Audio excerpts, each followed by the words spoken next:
we are back, baby! That's right, everybody in the house, will they get a load of me? Alright, ladies and gents, we are talking about the movie Scrooged. Lads, I mean, talk about just an absolute classic show. Now, I know some people, they're in a bit of a twisted mind about this, I guess. Well, not a twisted mind, but you know what I mean. People are conflicted about this movie. Now, if you have not seen it, I honestly think, even if you don't like Christmas, if you really take this movie in, you get a smile on your face. I'm being serious. I have a tradition every year, lads. 1st of December, I don't care if it's a Monday night, a Wednesday night, a Sunday night, whatever it is. Every Christmas, 1st of December, it's my own tradition for myself. I literally watch Scrooged every year. I'll only watch it the once. And you know, lads, I love Christmas. But I tell you, there's such a good message in this. And people, I think, kind of overlook it too, you know? Like, what if Charles Dickens wrote A Christmas Carol, but on a coffee bender in the 80s? What if you had Bill Murray, a TV executive who's more Grinch than Bob Saget? I don't know, ghosts who'd rather roast you than toast a Christmas cheer. And a storyline that's somehow heartwarming and bonkers. It's a masterpiece, or just a chaotic fever dream? Let's dive in. Okay, lads, here's the deal. So we've got Bill Murray, Frank Cross. Anti-hero, that's for sure. He's not just your average Scrooge, all right? No. Frank is one of these corporate guys, a real tyrant fella, right? Dressed in Armani, the best stuff that you can get. He'd greenlight a show called Santa's Exploding Sleigh, and he'd throw in TNT dynamite just to make sure that it actually explodes, you know? Like, this guy's, he's a rotten apple, man, you know? And he'd do it all for the ratings. Right? And, like, he's got no time for family. He's got no patience for kindness.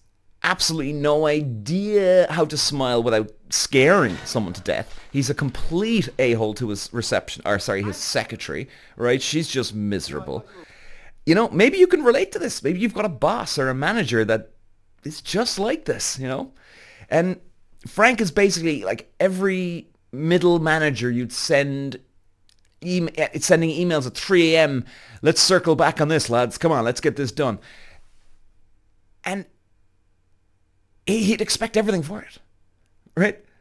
And, you know, but this guy, he's out to get the wake-up call of a lifetime, okay? 3 ghosts come visit him.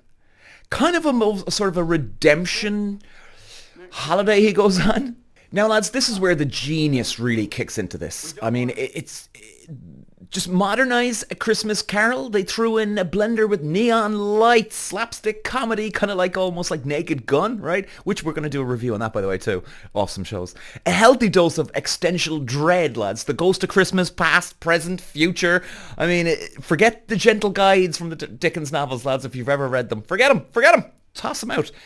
In Scrooge, they're like chaotic life coaches and who kind of specialize in tough love.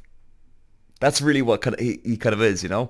And, like, personal favorite, Carol Kane's Ghost of Christmas Past, a tiny, sparkly psychopath who punches Frank in the face and teaches him about compassion. It's the holiday energy we know we needed. Now, the comedy is kind of off the charts. It's a bit dark. There's good comedy, I think, too, as well. But, you know, the movie really has heart, lads, you know? And Frank spirals out of control. Okay? He does. And you start to see the cracks in Mr. Grinch here, you know? And it's nice to see. And he's just holding on for dear life to not crack. You wonder why. But, you know, is it just pure insecurity? Fear of getting hurt again? Right? You know, and we get glimpses of his childhood. Tragic childhood, which I'm sure a lot of people can relate to. His lost love. I mean, she's a lovely woman, and you're just like, oh my God, she's so beautiful, Claire.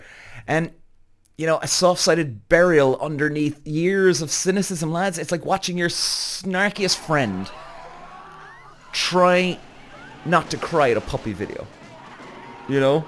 It is good, and you can see it, and I think that's why we're hooked on this movie, because you're waiting for him to pop, and you can feel it's gonna pop. You just don't know when, you just don't know how, but it's coming, lads. It's coming, and and trust me, there's no small feat, because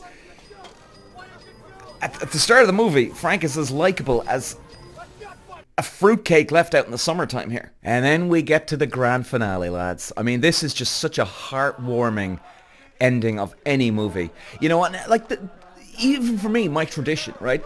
I think I love it because it does give you that, even if you're having a bad day, a bad week, you're having a fight with the missus, the husband, whatever it is, or whoever, someone in your family, there still can be niceness. There's love in the world. I know maybe that sounds corny, all right, lads, so just give me a bit of rope here, all right? But the corny works. It does. And Scrooge it's not just a Christmas movie, lads. It's a holiday exorcism. It's funny, weird, enough heart to get you at the end, right? And it's a reminder that even like the biggest beep can find redemption, like with the help from supernatural and maybe face slapping fairy dust, right? And it's, if you haven't seen it, do yourself a favor, lads, and add it to your holiday roster here if you have one. Honestly, nothing says Christmas like Bill Murray yelling, "You're gonna love this." And we're gonna finish here, lads. And I really want to say this. And okay, give me some rope here on the cringe, all right? Okay, corny, whatever you call it. Not to necessarily quote Bill Murray at the end of this movie, but he says at one stage that it's a miracle that everybody is nicer this time of year, right?